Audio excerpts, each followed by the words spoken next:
6 months into our marriage, and my wife still wouldn't let me touch her. I was drowning my sorrows at a bar when her sister told me about the one that got away. The downtown bar was a blur of neon and regret. Hannah sat next to me, the silk of her hair brushing against my arm, sending a shiver through me.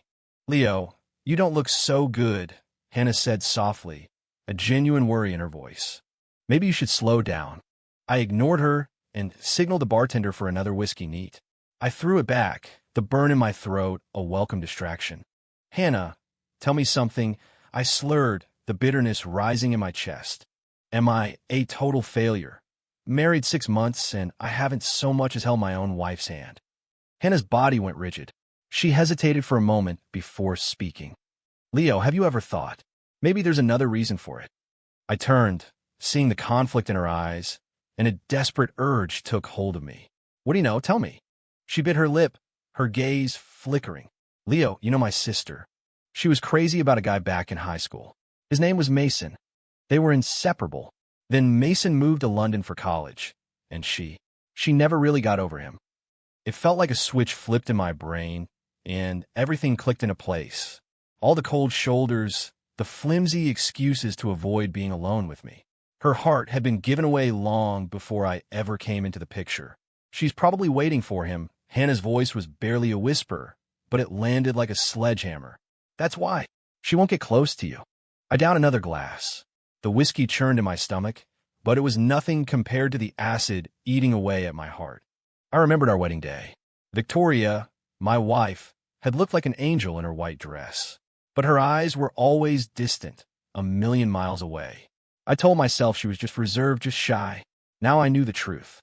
Her heart had never been in that room. It had never been with me. I don't remember how I got home that night. I just remember Hannah's steady presence, her arms supporting me, her voice a soothing murmur in my ear. The next morning, I woke up with a splitting headache, but Hannah's words were crystal clear in my mind. I sat on the edge of the bed, staring at the empty room. Victoria was already at work, the condo as cold and silent as always. On a whim, I opened her laptop. I typed in her birthday as the password, not expecting it to work. It did. In an encrypted folder, I found them, dozens of photos of a handsome, smiling guy. Sunshine seemed to radiate off him. The timestamps were from years ago, high school. My hand started to shake. I opened her WhatsApp. Pinned to the top of her chats, the name Mason burned into my retinas. I clicked on his profile and scrolled through his Instagram feed. Picture after picture of his life in London. Beautiful scenery, a wide, happy grin plastered on his face. Then I read their chat history. Every message was a knife twisting in my gut. Victoria would ask him about the weather in London, if he was eating properly. The affection in her words was suffocating. It was a tenderness she had never once shown me. But the final blow, the one that shattered me completely, was a message from her. Marrying Leo was just to get my parents off my back. I have no feelings for him, and I will never, ever sleep with him. I sat there, frozen for what felt like hours. The morning sun streamed through the windows, but it couldn't touch the ice in my veins. For the last 6 months, I hadn't been a husband. I'd been a prop, a tool she used to manage her family. She had trapped me in a marriage while her heart remained locked away, chained to a ghost in another country. That night, Victoria came home late. I was waiting on the sofa. I watched her walk in, exhausted, kick off her heels, and head straight for the bedroom without a single glance in my direction. "Victoria," I said. My voice was ice. She stopped and turned, her brow furrowed. "What is it?" "I want a divorce," I said, my tone so calm it scared even me. Victoria stared, a flicker of surprise in her eyes before the mask of indifference slid back into place. "What are you talking about?" I stood up and walked over to her, looking her directly in the eye.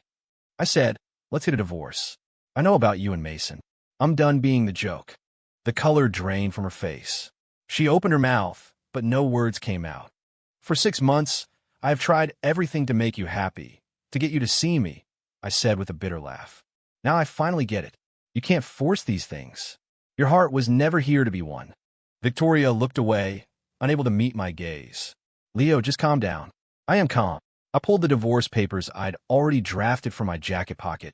"Here, look it over. If it's all good, just sign it." She stared at the document, her silence stretching for an eternity. Finally, she looked up, a stubborn fire igniting in her eyes. "I'm not signing it." And with that, she turned, ran up the stairs, and slammed the bedroom door. The lock clicked shut, leaving me alone in the wreckage of our life. I clenched the shredded divorce papers in my hand, the sharp edges digging into my palm and drawing blood. The sound of Victoria slamming the door still echoed in the silent condo. The lock clicking into place was a final, definitive barrier between us. Moonlight filtered through the blinds, illuminating the scattered pieces of paper on the floor like fallen petals, a grim monument to our shattered marriage. For the next week, Victoria moved through our home like a ghost. She was gone before I woke up, the soft click of the front door my only alarm. She returned late at night, the sound of her heels in the hallway the signal of another lonely evening. Once we passed in the doorway. She clutched her purse and hurried past, her hair brushing my hand, a touch colder than a stranger's. I reached out to stop her, but she dodged me with a practiced, heartbreaking grace, as if she'd rehearsed the move 1,000 times. This suffocating cold war lasted 7 days. On the 7th night, I waited in the living room, watching the clock tick past 1 in the morning. The moment the lock turned, I shot to my feet. Victoria jumped, startled. Even under her perfect makeup, the dark circles under her eyes were like bruises. "Victoria, we need to talk," I said, my voice sharp in the silence. She turned away, tossing her bag onto the sofa. "There's nothing to talk about. How long are you going to hide?" I stepped closer. "This marriage is a sham. What's the point of holding on to it?" Victoria let out a cold laugh, her nails digging into her palms. "Leo, do you think a divorce solves anything? My parents will just line up the next blind date. The next guy might be even worse than you." Worse than me? If she hadn't pursued me, making me believe she was actually interested, I never would have married her in the first place. "So I'm just your shield." I was shaking with anger. "For 6 months, I bent over backward for you like an idiot, and this is what I get." She fell silent, the moonlight tracing the hard line of her jaw. After a long moment, she finally spoke. "I'll pay you $20,000 a month. When Mason comes back, I'll grant you the divorce." Her words hit me like a physical blow. My mind flashed to my parents' rundown house back home, the crippling cost of my mother's chemo treatments, the shame I felt when my coworkers showed off their new cars while I stared at my phone. 20 grand a month would change everything. I could breathe. I wouldn't be drowning in mortgage payments and car loans. But my pride made me scoff. "Well, you certainly don't mess around, do you? Make it 40,000. And $1 million payout when we divorce." My voice rose, fueled by a toxic mix of humiliation and desperation. "If I can't have your heart, I might as well get a severance package, right?" Victoria's family owned a multi-million-dollar corporation. I knew she could afford it. Her eyes narrowed, her gaze like a knife. I expected her to storm off, but she just stood there, chewing on her lip, her nails scraping against the leather of the sofa. The seconds ticked by. Just when I thought she was going to walk, she spoke. "Fine." I was stunned. I decided to press my advantage. "One more thing. Since your heart belongs to someone else, I should have the right to see other people. We live our own lives. She gets to wait for her long-lost love. I get to find someone new. It was only fair." "Do whatever you want," she replied instantly, as if a weight had been lifted from her shoulders. She turned and walked into her bedroom. As the door closed, a tremor ran through me. I couldn't tell if it was from rage or relief. The next morning, a debit card and a supplementary agreement were waiting for me on the dining table. Victoria's handwriting was neat and sharp. At the bottom, she'd added a note. "Funds will be transferred on the 1st of each month. Breach of contract results in a doubled penalty." I held the cold, hard plastic in my hand. The sunlight streamed in, catching the embossed numbers, making them glint with a cruel irony. I knew, in that moment, our marriage had officially become a business transaction. And as I traced the numbers on the card, a dark, secret pleasure curled in my gut. If love was off the table, maybe money could fill the void. In a world this cynical, maybe cold, hard cash was the only thing that could make this whole charade feel a little less pathetic. The bass from the club's speakers vibrated through my bones, and strobe lights sliced through the darkness. I was hunched in a corner booth, a mountain of empty glasses in front of me. No amount of whiskey could extinguish the fire of resentment burning in my gut. Since signing that ridiculous contract with Victoria, every night I came home to that empty, silent condo, and her locked door was another twist of the knife. I was nothing but a prisoner in a gilded cage, a man who had traded his dignity for a paycheck. Another one. I yelled at the bartender, my voice raw. Just then, a stunning figure moved through the crowd toward the bar. She wore a slinky red dress that exposed the smooth, pale skin of her shoulders, and her long hair swayed with every step. Even in the dim light, she was breathtaking. On a reckless impulse, I got up and stumbled towards her. My mind was buzzing with the terms of my deal with Victoria. If she could pine for her ghost, why couldn't I find some comfort of my own? I slid onto the stool next to her, pulled the new debit card from my wallet, and slapped it on the bar. Fueled by alcohol and arrogance, I leaned in. Hey, you're exactly my type. 10,000 a month. Be mine. The words hung in the air, audacious and crude. A strange thrill shot through me, a release of 6 months of pent-up frustration. Leo. The woman turned her head, an eyebrow raised. What did you just say? When I saw her face, the alcohol buzz vanished. The delicate features, the playful smile playing on her lips.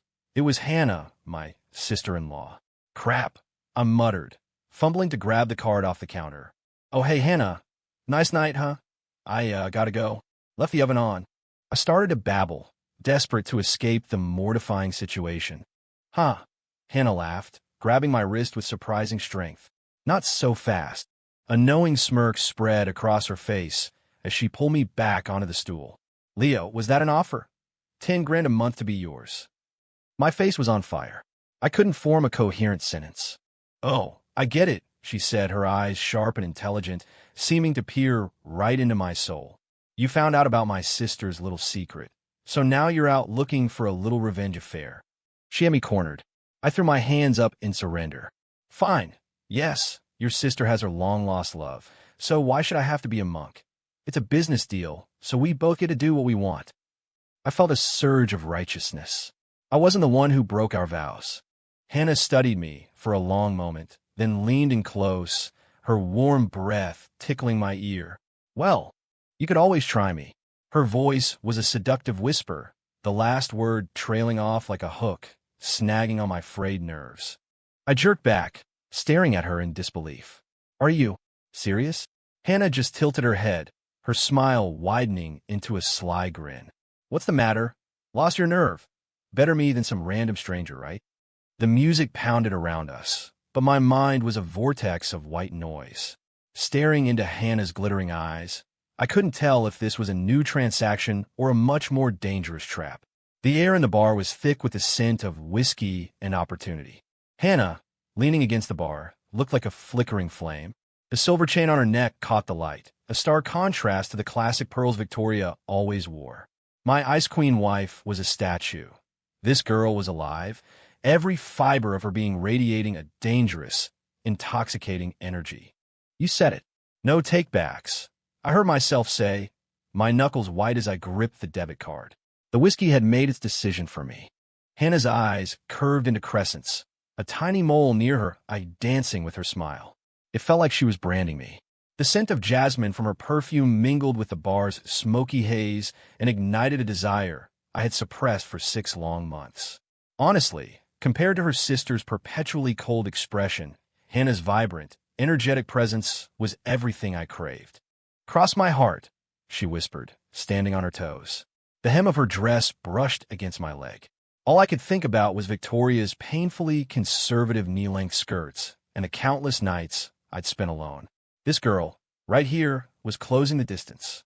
As she leaned in, I saw a flicker of nervousness beneath her playful exterior. The second my lips met hers, her fingers dug into the fabric of my shirt. Her response was clumsy but passionate, her teeth accidentally bumping against my lip, which only made me pull her closer, my hand cradling the back of her neck.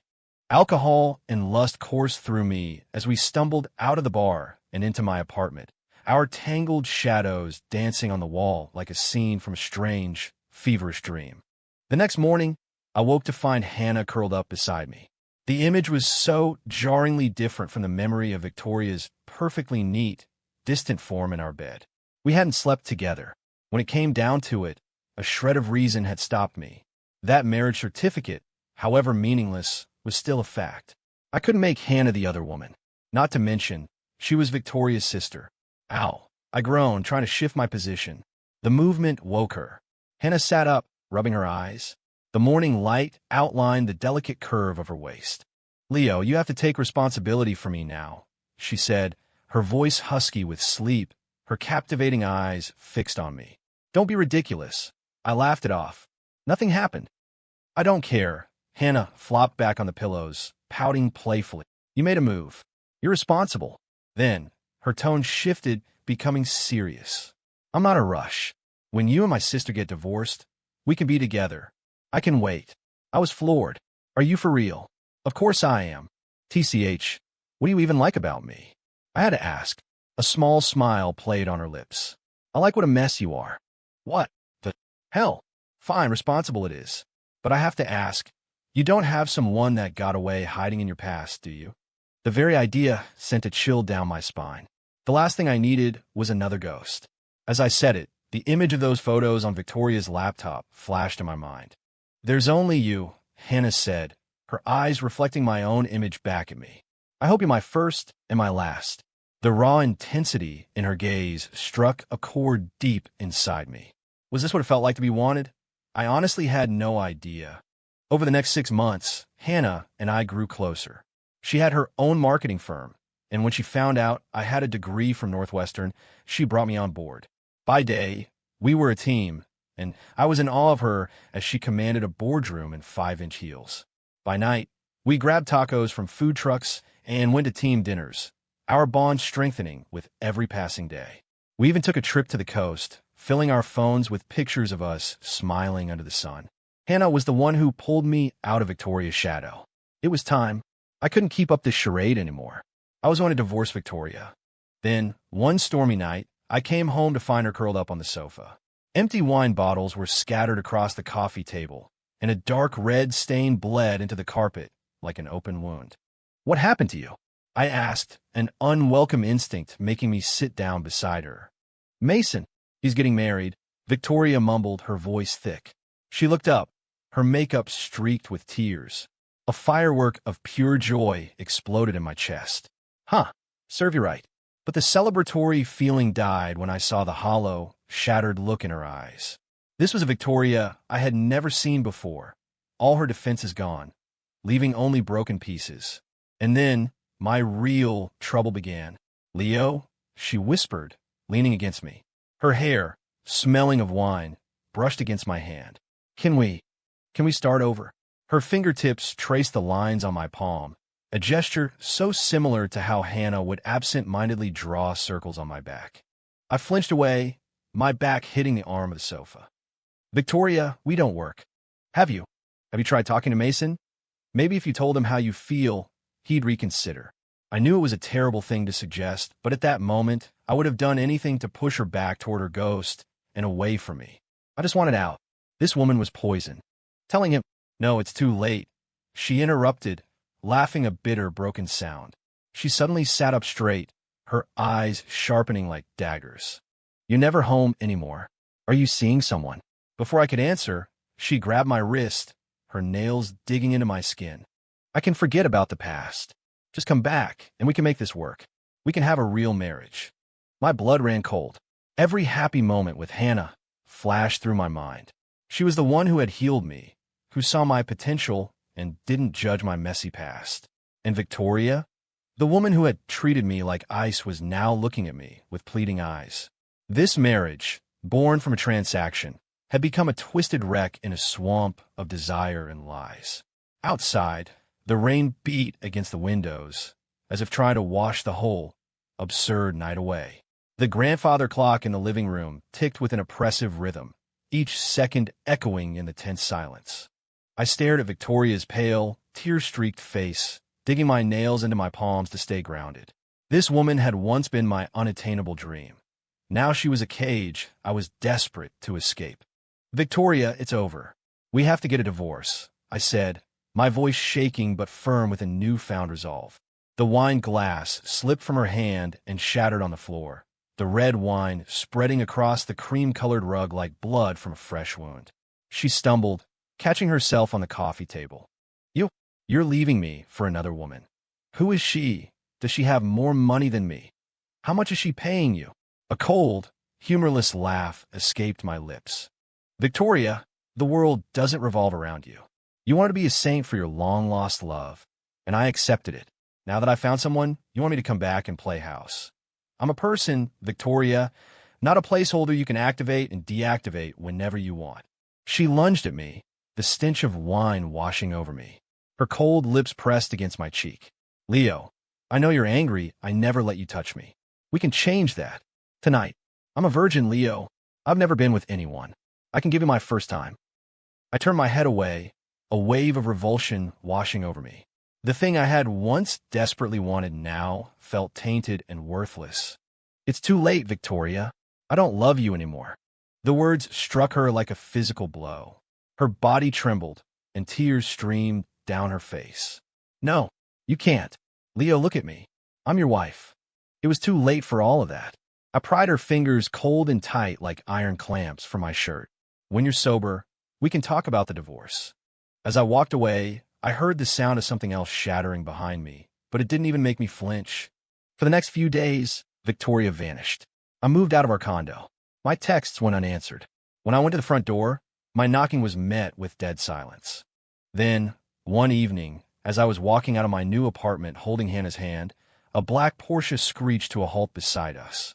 Victoria stormed out of the car, a heel catching on the pavement, her hair a wild mess. Her eyes locked on our intertwined hands and turned bloodshot with rage. Hannah Shun, how could you seduce your own brother-in-law? The slap was so fast I didn't see it coming.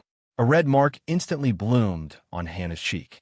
My protective instincts kicked in, and I pushed Hannah behind me, my own anger boiling over. That's enough. Hannah didn't seduce me. Stop acting crazy. Didn't seduce you? Victoria's voice was shrill with fury as she pointed at Hannah. Don't think I don't know you two have been sneaking around.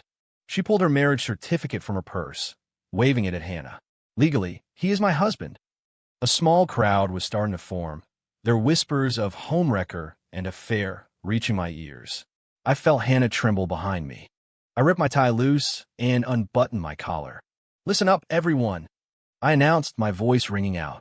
For our entire marriage, she refused to touch me because she was saving herself for some guy in London. We had an agreement to live separate lives. We even signed a contract that said we'd get divorced as soon as her old flame came back.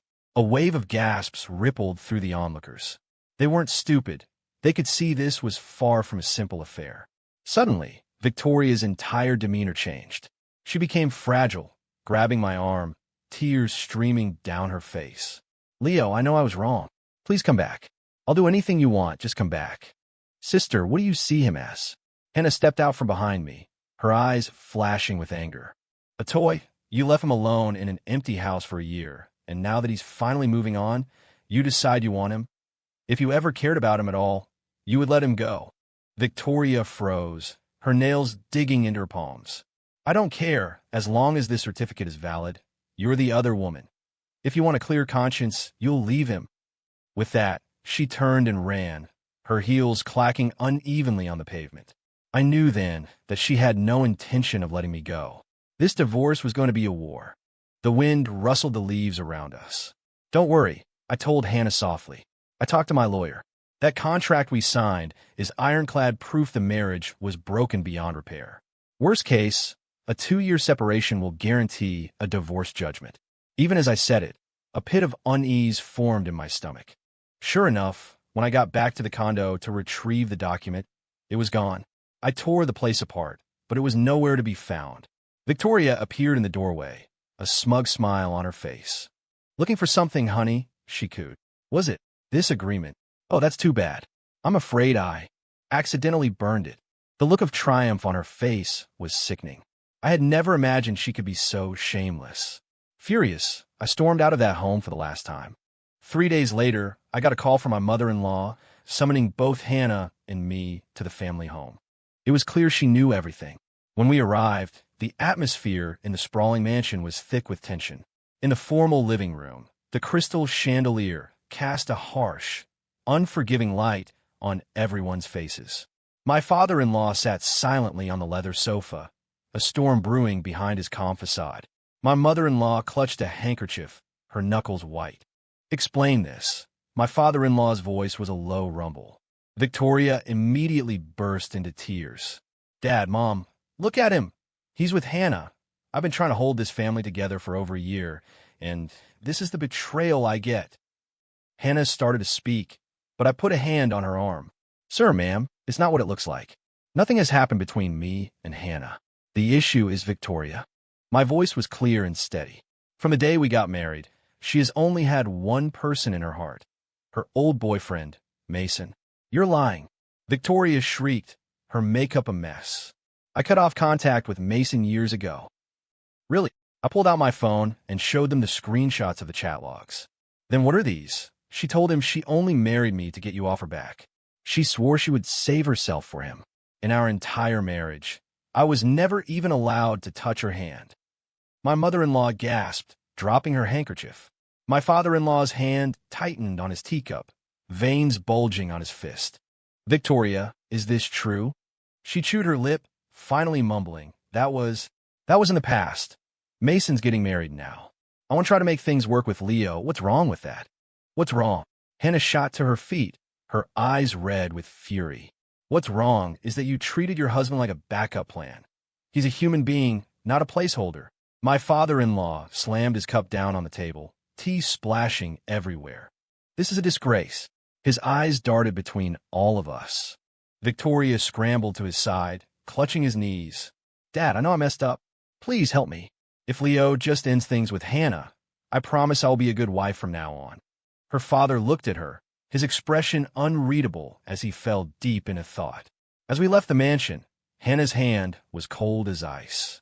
She whispered, "Leo, maybe this isn't meant to be. I hope you and my sister can be happy." After that, I saw less and less of Hannah. I moved back in. Victoria, true to her word, tried to be a wife. We became a real couple. But could someone that obsessive really let go of the past? I doubted it. One morning, as she was putting on her makeup and humming a song, her phone buzzed on the nightstand. I glanced over just as the screen lit up. I quickly looked away before she could notice. My heart went numb. The name that had flashed on the screen was Mason. This woman was still tangled in the past. It was then I understood Victoria's nature. She wasn't malicious, not really. She was just a fool. And I knew, once again, that I had to end this. Not even a week after I saw Mason's name on her phone, Victoria slapped a set of divorce papers on the dining room table. Her makeup was perfect, her eyes were ice, and the haughty queen was back on her throne. "Let's get divorced." I stared at her, thinking it was some kind of trick. "What game are you playing now?" "It's not fun anymore," she said with a shrug, her red nails tapping on the paper. "I know your heart is with Hannah. There's no point in forcing it." She stood, her dress brushing against my leg. "Let's just say, I'm bored of this." Looking at her smug face, my hand holding the papers trembled. I had already cut ties with Hannah, while this woman was still texting her precious Mason. She was the one with a foot in both worlds, yet she was turning it all on me. But this was my chance. It was time to walk toward my own future. "Victoria, I'm giving you one last chance. Let's make this work. Stop talking about divorce." I held her gaze, forcing a pained expression, my nails digging into my palms. The pain was a reminder.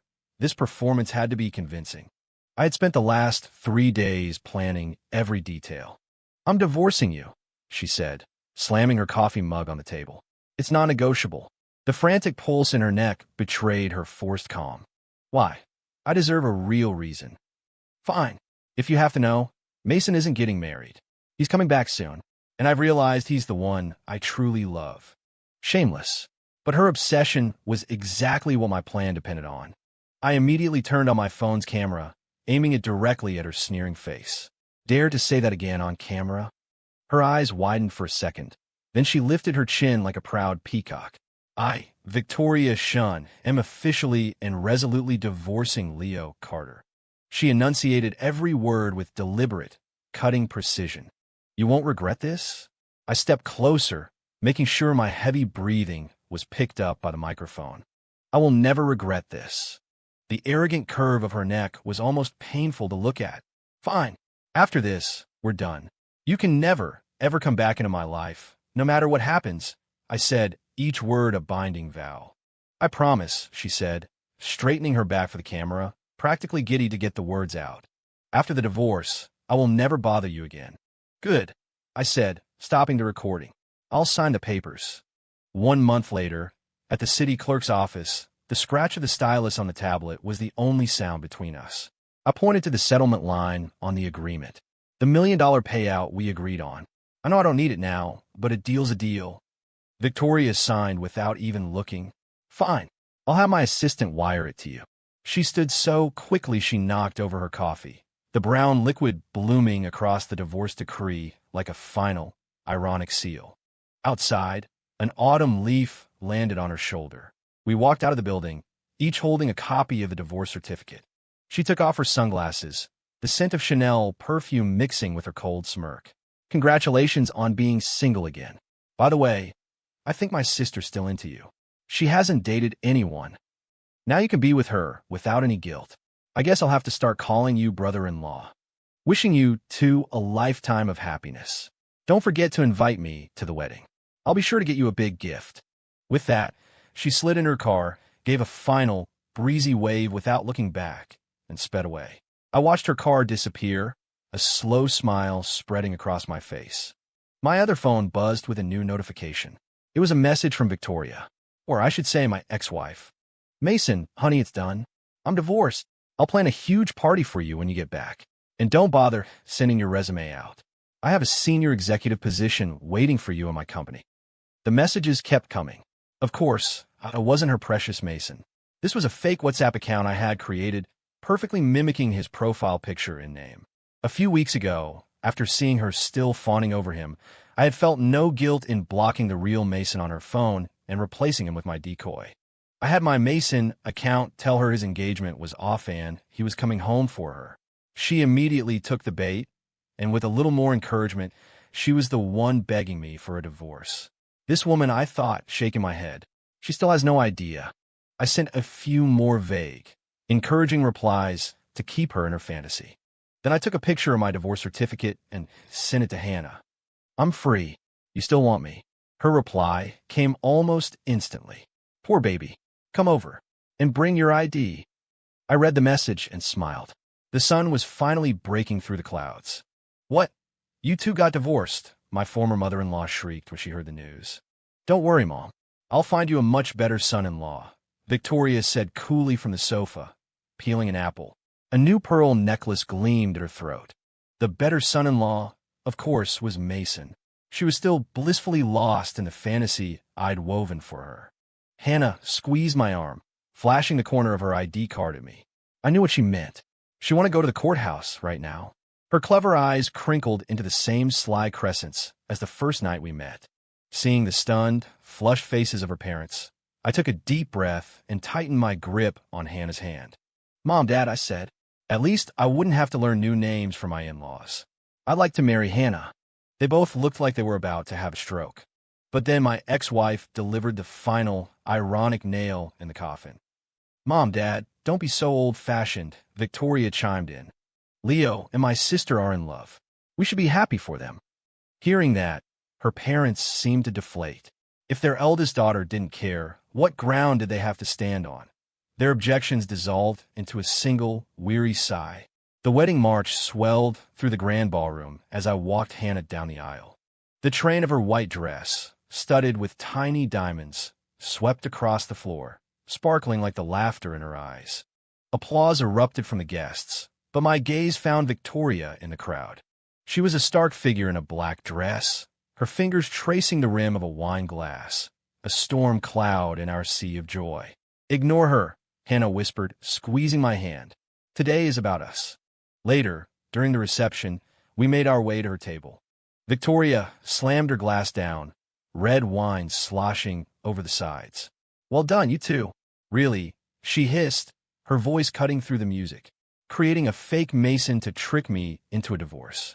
You must have been desperate to be together to pull a stunt that low. The truth, it seemed, was out. The real Mason had indeed returned to the States a few days ago with his new wife. They had even invited Victoria to their welcome home party. The news had apparently caused her to destroy every piece of furniture in her room. The guests around us fell silent, their eyes locked on our little drama. Hannah started to speak, but I held her back and pulled out my phone. Victoria, you can say a lot of things, but you can't rewrite history. She shot to her feet, her black dress catching on a plate, sending it clattering. Who else could it be? The real Mason never contacted me. You used a fake account, told me he was coming back for me, and pushed me to divorce my husband. Her voice cracked with fury. I waited over a month for him, only to get an invitation to his wedding. I couldn't help but smile. Beside me, Hannah was trying desperately to suppress a laugh. Maybe you should watch this first, I said, and played the video. Victoria's cold, defiant face filled the screen.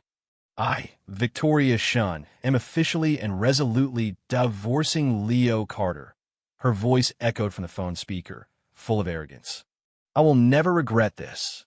The video version of herself, so steely and certain, now stood in stark contrast to the trembling woman before me.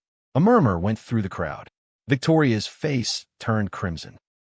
You planned this all along. Planned it. I countered. Who was it that said, after the divorce, I will never bother you again? It was the one texting her old flame while rushing me to sign the papers.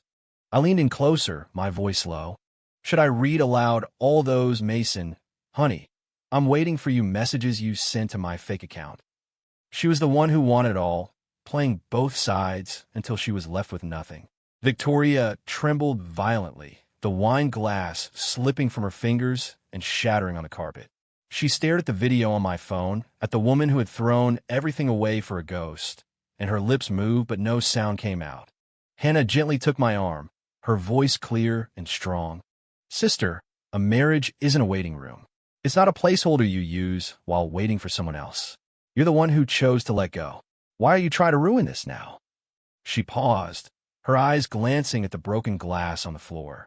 Besides, I seem to recall you telling Mom and Dad that we were in love and deserved their blessing. Did you forget? The memories, like boomerangs, were all coming back to hit her at once. She looked up, her eyes red but tearless, her pride the only thing holding her together. I turned off the video and put the phone back in my pocket. Victoria, you made your choice. I gave you a chance. I turned away, Hannah's fingers locking with mine, the warmth from her hand chasing away the last of the shadows. The band started playing again, and the sound of our friends and family cheering drowned out the silence from the corner table. Looking at Hannah, her face radiant with joy, I realized that none of the games or the anger mattered anymore. In this absurd, tangled mess, I had managed to find my real happiness, and that made me the winner.